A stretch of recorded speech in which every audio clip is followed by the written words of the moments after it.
Hey guys, so it's that time of the year again. We're starting to see the armyworms everywhere.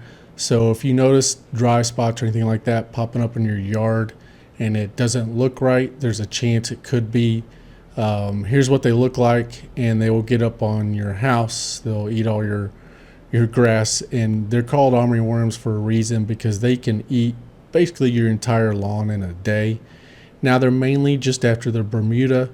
They won't kill it, but they're going to do some pretty good damage to it.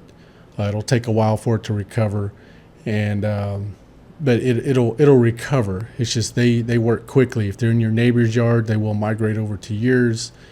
They're really easy to control. You just have to be quick about it. So if y'all have any questions, just or you see these, just let us know, and we'll get them taken care of. Thanks a lot.